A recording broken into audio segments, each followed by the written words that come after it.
Hello world, welcome to the first post-direct analysis. I thought I'd do a follow-up video summing up my feelings on the latest February Nintendo Direct, as my first live stream didn't go as expected. The audio was off and I was stiff as a rock and didn't know how to react. Anyway, I started off this live stream with a guess of what I would like to see and probably what we won't be seeing. Basically, I wanted to see a wonderful 101 port or sequel or something by Platinum Games, as well as a Mario Maker and a 2D Zelda. I also wanted an announcement from Square Enix. Guess I got pretty close. So let's get right to it. The Direct kicked off with Super Mario Maker 2. There seems to be a lot of changes to the game, but the focus was on 3D world content and slopes. Do I need to say any more? Personally, I am hyped and would be getting the game, but I guess that also means I need to get Nintendo Online to play it also. Next, we had an introduction by Koizumi before being thrust right back into the headlines. Marvel Ultimate Alliance 3, The Black Order. I've played games like X-Men Legends and Old School Brawlers back when I was a teen, and those games were great and very fun. Box Boy plus Box Girl. Japanese exclusive puzzler that I've never experienced. Gameplay looks smooth but nothing earth-shattering. Would like to give it a go, maybe. Super Smash Bros. Ultimate 3.0 update. A bit of a tease, but I'm hoping either it's special modes like Break the Target, Home Run Contest, or most likely some sort of stage builder that is coming. Captain Toad Treasure Tracker Special Episodes. I have this game on the Wii U and haven't finished it. Might double dip for the Switch version later if the price is right. Bloodstain Ritual of the Night. I'm a huge Metro fan but never really got into Castlevania. I'm gonna get some slack for this, but the game doesn't look all that appealing to me. Dragon Quest Builders 2. Now this is up my alleyway, but it'll depend on my budget if I get this game or not, especially since I don't have the first one either. Dragon Quest XI S. Echoes of an Elusive Age, Definitive Edition. I'm a big RPG fan, but I've never gotten into Dragon Quest. The game is looking great, and I'll probably get this version of the game once there's a price drop or something, since there's already so many games on my must-play list. Disney Tsum Tsum Festival. Yeah, I must be one of the few people that has a mild interest in the game, but it isn't on any priority list. The curling looked fun and really cute. I hope they see more. Starlink Battle for Atlas Spring Update. I recently bought this game and still haven't finished it. The free update's going to be great. More options, the better. Is it just me or did they add Star Fox Racing into the game?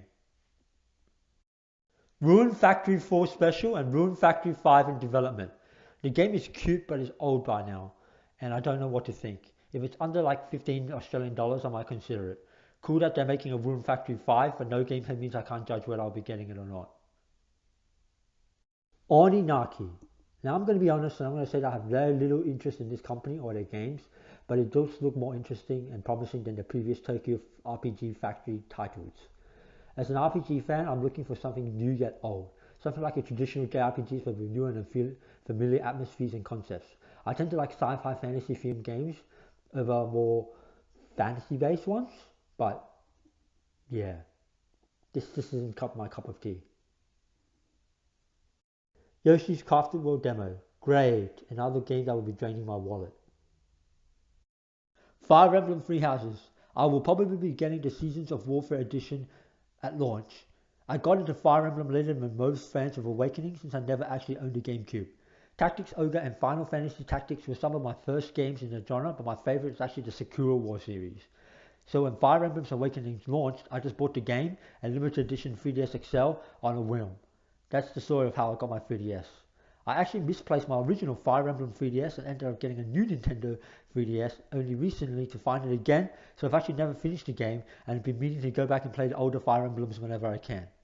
I also have an 80% finished Fates and just started on Echoes, which I really enjoy. Hopefully I will actually finish this Fire Emblem and enjoy it very much as well. Tetris 99, what can I say? Tetris Battle Royale for Nintendo Switch Online owners. If only I was one. I was tempted for a minute to get the online for Smash and Tetris, but we'll have to wait for those Dynamite SNES games. Which reminds me that I will look into getting Splatoon 2 as well. Dead by Daylight. Sounds interesting conceptually, looks rather poorly rendered for a Switch game.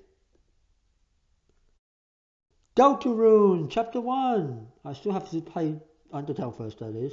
I just got the game. The rumors are true. It's like Earthbound but more funny and less philosophical. I don't know if that's the right way to put it, but whatever. Damien X Machina Prototype Missions. A game that sparked my interest when it was first shown. Looking good and whatever else. I actually tried out the demo and loving it. The game was harder than I expected. It wasn't as easy as I wanted, and so the only problem I have with this game is not knowing what to do when I actually get my mech damage and crash out and don't die. It seems like man versus mech is a very stupid idea. Grid Autosports. Remember when these games were about technical showcase of the console's ability and power? That's basically why people used to buy them. Now it's just racing games and everybody's waiting for an F-Zero that will probably never come to be. I'm mildly interested, but not really. Hellblade, Senua's Sacrifice. The game looks great and all, but I'm in no hurry to test it out. It's a bit too gloomy and weird for my liking.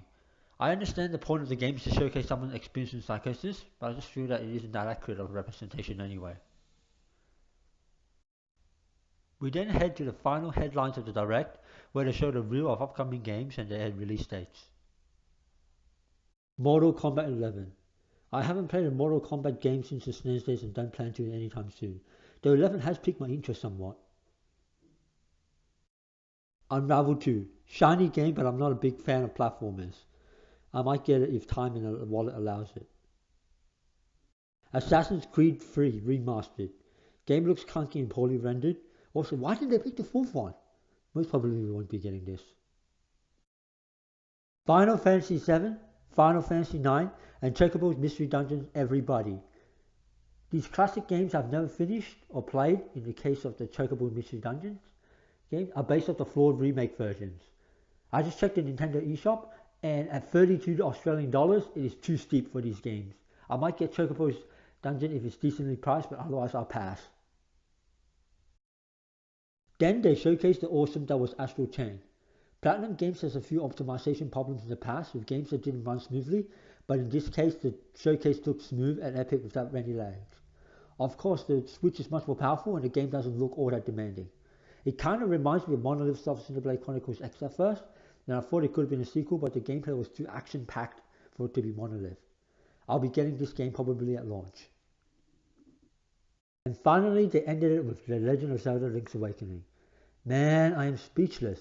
The only problem I had with this remake is Link looks kind of weird. It took me a second look till I got over the confusion after rewatching the gameplay. I'll probably also be getting this at launch. Final thoughts. On the negative side, the Direct had a lot of titles that no one asked for or wanted or are of questionable taste. I understand what they're trying to go for, but I sort of dislike the current Direct format of starting off with a bang, which has caused a lot of underwhelming Directs. That said, there's a lot of great titles coming to the Nintendo Switch this year. I was really struggling to find games I had no interest in and wouldn't get at all if budget wasn't an issue.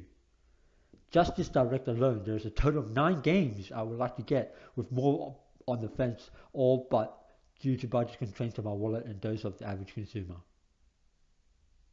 Overall, I give this Direct a 4 out of 5. If you like what you saw, please subscribe and leave us a like down below.